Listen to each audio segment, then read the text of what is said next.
मेरे बाबा ने लाज रखी है, ऐसा मेरा ओघड़दानी, ऐसा मेरा त्रिकालदर्शी, ऐसा मेरा शिव, ऐसा मेरा कैलाशी, ऐसा मेरा अविनाशी है। अब दिल से पुकारो उसको, अब दिल से कहो उसको।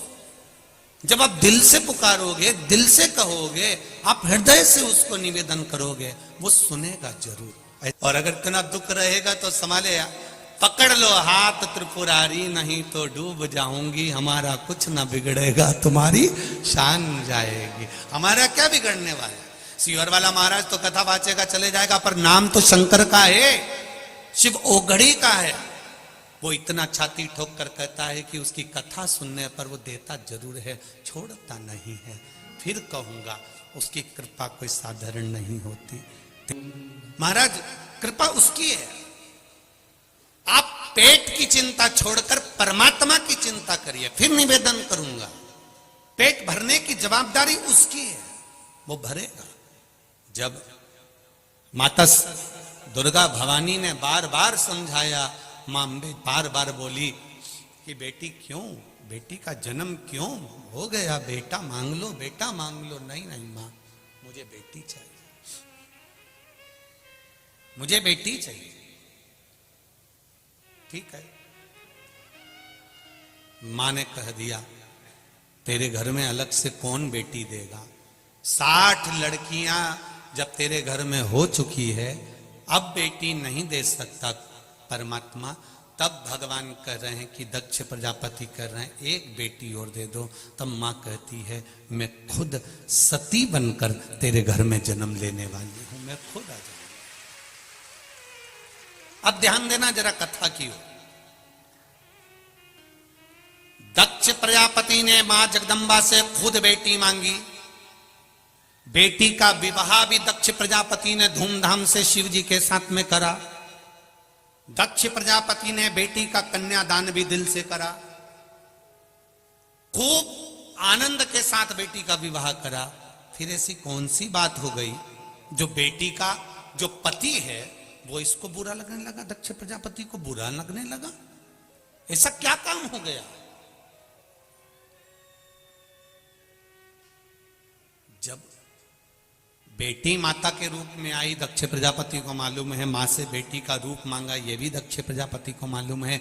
शिव जी के साथ बेटी भी आई, ये भी मालूम है। फिर आखिर ऐसा कौन सा काम हो गया था, एक कर्म कौन सा हो गया जो जमाई बुरा हो गया?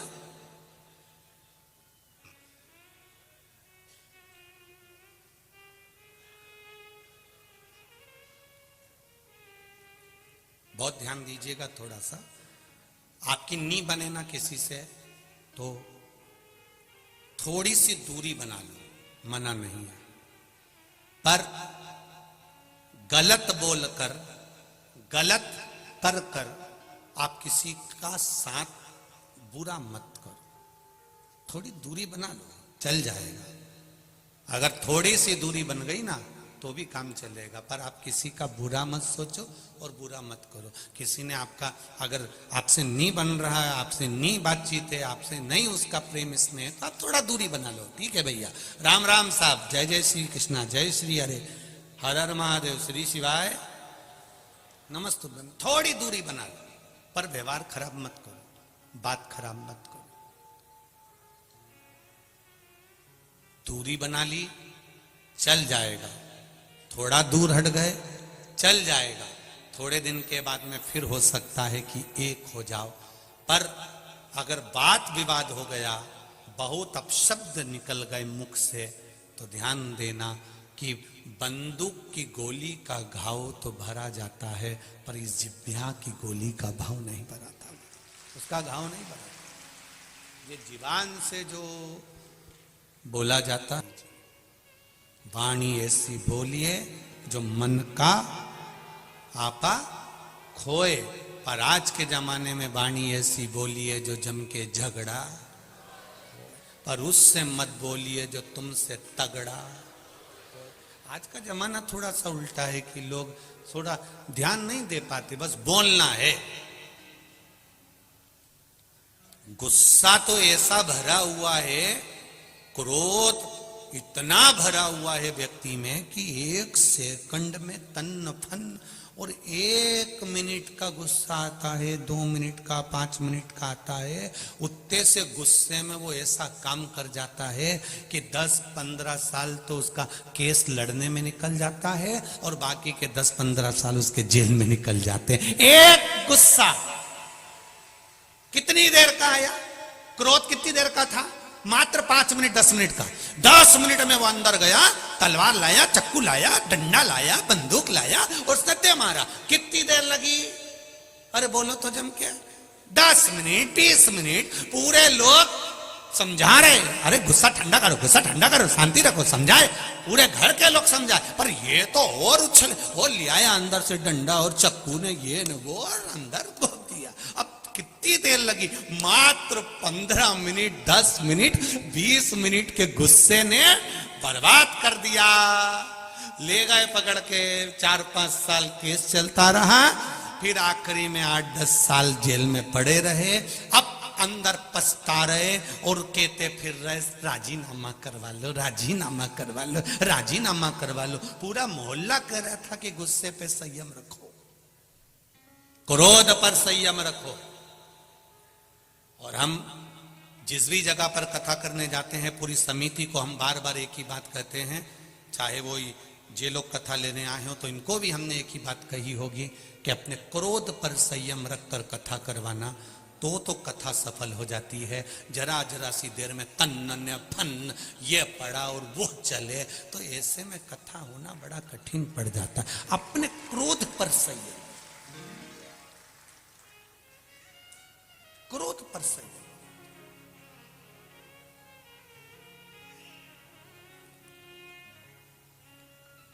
बहुत संयम रखना पड़ता है क्रोध।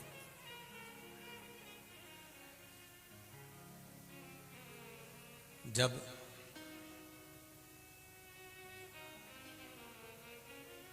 एक संयमित जीवन जियोगे, जब आए क्रोध तो थोड़ी देर के लिए सोचना, अभी रुक जाऊं, देर से तो मैं बाद में निपटूंगा, बस इतना बोल दो और चले जाओ। बस गुस्से में आकर कहकर कि तेरे से बाद में निपटूंगा, कल देख तू मेरे पास।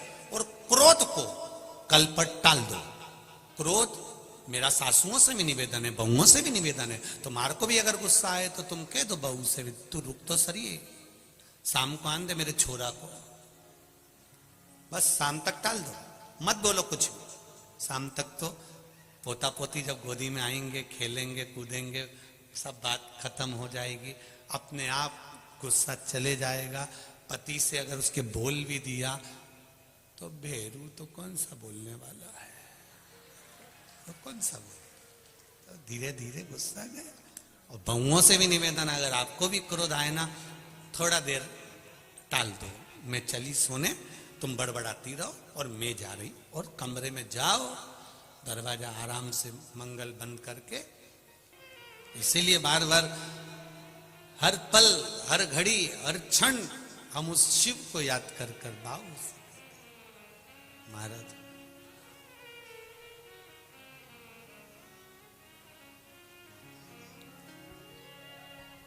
उनका विवाह भगवान शंकर के साथ हो गया, शिव जी के साथ में जब विवाह हो गया, आनंद में रहने लगे सब। अब जरा ध्यान देना कि जमाई बुरा कैसे हो गया, वो समझ ले थोड़ा सा। आप बहुत अच्छे हैं, आप बहुत श्रेष्ठ हैं, आप बहुत अच्छे हैं, पर कोई कोई व्यक्ति ऐसा होगा जिसकी निगाह में आप हमेशा बुरे ही रहेंगे। आप उसके लिए जान भी निकाल के रख दोगे तो भी उसकी दृष्टि में आप कभी अच्छे नहीं हो सकते। आप अपनी पूरी जिंदगी उसके चरणों में निकाल दोगे तो भी आप अच्छे नहीं हो सकते। एक बार जिसकी दृष्टि में आप बुरे हो गए तो भले तुम पूरा मुंह का निवाला भी दे दोगे तो भी अच्छे नहीं हो सकते, तो भी वो आपका खोट देखेगा ही, बुराई देखेगा ही, ये निश्चित है। और यदि वो आप में खोट देख रहा है, आप में बुराई देख रहा है, और आप उसके लिए अच्छा ही अच्छा कर रहे हैं, करो, मना नहीं है, पर तुम सोचो कि वो तुम्हारी बुराई करना बंद कर दे, वो तुम में बुरा देखना बंद कर दे, वो तुम में गलतियां देखना बंद कर दे, तो ये नहीं हो सकता। क्योंकि परमात्मा ने उसको तुम्हारे लिए पैदा ही इसलिए करा है। बहू की निगाह में सास बुरी हो गई, जिस सास की निगाह में जो बहू बुरी हो गई, वो बहू बेचारी 24 घंटा भी काम कर लेगी ना, तो भी वो बुरी की बुरी ही रहेगी।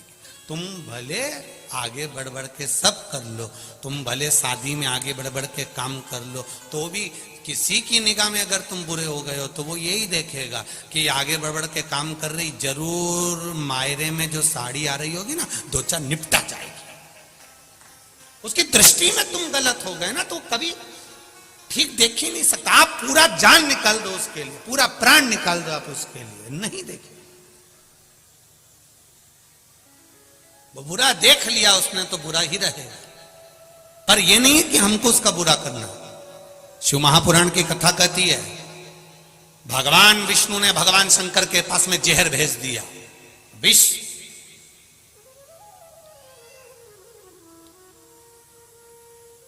पार्वती जी को बुरा लग गया, वो अमृत पी रहा है और आपके पास जहर भेजा है। देवता 33 कोटि देवी देवता अमृत पिएंगे और आपको जहर। भगवान बोले तो क्या हो गया, जहर भेजा है, पी लेते हैं। आपको मालूम है विष है, विष, मर जाओगे। शंकर भगवान ने अपनी अर्धांगिनी को जो कहा है, संसार की सारी अर्धांगिनियां इस बात को अच्छे से सुन लेना। पार्वती जी कह रही है विष पियोगे मर जाओगे। शंकर भगवान कहते हैं जब मैंने तेरे साथ में 7 फेरे लिए थे, तेरे गले में मंगल सूत्र बांधा था,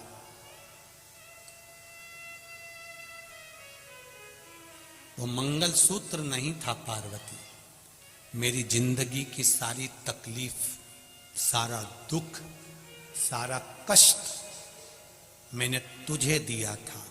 इसलिए भारत की भूमि पर पुरुष जितने व्रत नहीं करते उससे ज्यादा माताएं करती हैं, क्योंकि पति का दुख भी उसके खाते में होता है। करवा चौथ का व्रत पति नहीं करता, हाँ कहीं कहीं का कर लेता हो तो बात दूसरी है, वो भी हम मना नहीं करेंगे हो।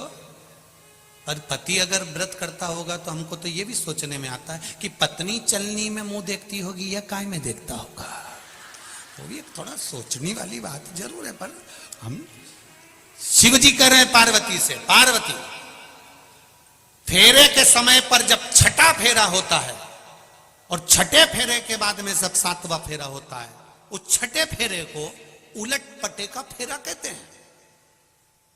यहां जितने बैठे होंगे उनको ध्यान में होगा, छठे फेरे को उलट पटा का फेरा कहते हैं। अभी तक लड़की लड़के के दाईं ओर बैठी थी, अब इस फेरे के बाद में जब वो श्रृंगार कर कर आएगी और 7वां जब फेरा होगा तो पाटा बदल जाएगा, लड़की लड़के के बाईं ओर जाकर विराजमान हो जाएगी। इसको उलट पटा फेरा कहते हैं। इस फेरे की महत्वता किसी पंडित से, किसी ब्राह्मण जन से पूछोगे तो वो बता देगा आपको कि ये फेरे की महत्वता क्यों होती है। अर्थात इस फेरे में, इस फेरे के अंतर्गत लड़के के जिंदगी का सारा दुख तकलीफें पहले से जन्म ले चुकी हैं, 60 कन्याओं का जन्म हो चुका है और 60 बेटियां जन्म लेने के बाद फिर लड़की मांग रहा, फिर बेटी मांग रहा। अरे जरा विवेक रखो दक्ष प्रजापति, इतनी लड़कियां होने के बाद तो लोग लड़का मांगते हैं और तू लड़की मांग रहा है। दक्ष प्रजापति कहते हैं मां, बेटा एक कुल को तारता है और बेटी 2 कुल को तार देती है। 2 कुल को बेटियां तारती हैं। पर मेरा बेटियों से एक निवेदन हर पल, हर घड़ी, हर क्षण रहा है,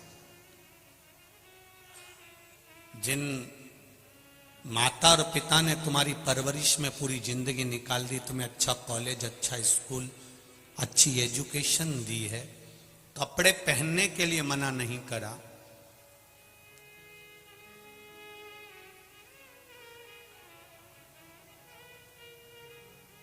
कैसे तुम वस्त्र पहन रहे हो उसके लिए उसने मना नहीं करा। बस मेरा बेटियों से इतना सा निवेदन है कि अपने माता पिता को कन्यादान का मौका जरूर देना, उसको वंचित मत रख देना, उसको कन्यादान का मौका दीजिए।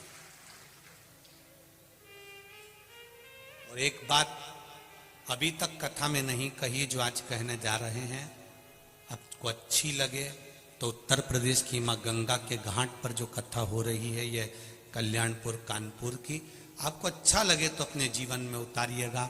नवयुवक बेटे और बेटियों से निवेदन है, ड्रेस और एड्रेस ये दोनों अगर सही हैं तो आप उन्नति की सीढ़ी पर चढ़ जाओगे। जम के बोलो क्या क्या? ड्रेस और एड्रेस अगर सही है तो आप उन्नति की सीढ़ी पर चढ़ सकते हो, आपको कोई नीचे उतार ही नहीं सकता।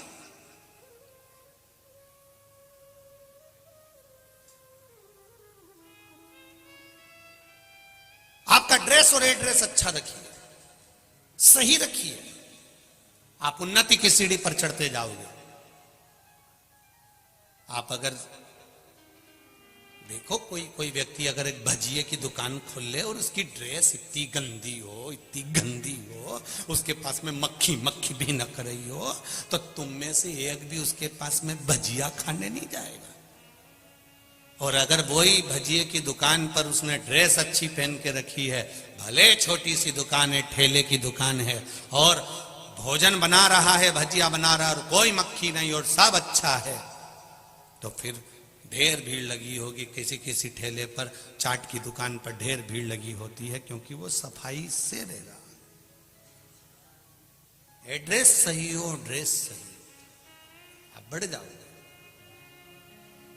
कहां बैठ रहे हो, एड्रेस से मतलब ये होता है कि तुम्हारी बैठक कहां पर है, किसके पास में बैठ रहे हो, कौन के पास बैठ रहे हो, कौन तुमको आड़ी टेढ़ी सलाह दे रहा है, कौन तुमको श्रेष्ठ सलाह दे रहा है, कौन तुमको समझा रहा है। अगर आपका ड्रेस और एड्रेस ठीक है तो आपका हाथ भोलेनाथ पकड़े हुए हैं, आप आगे बढ़ते चले जाओगे। आज कलाकारों ने मुंबई में बैठकर फिल्मों का निर्माण करने वालों ने जिन फिल्मों को बनाया है उसमें सबसे ज्यादा अगर कुछ गलत दिया है तो ये ड्रेस और एड्रेस दोनों बिगाड़ दिया है, जिसके कारण पूरा विश्व, पूरा राष्ट्र आज कर्त की ओर जा रहा है।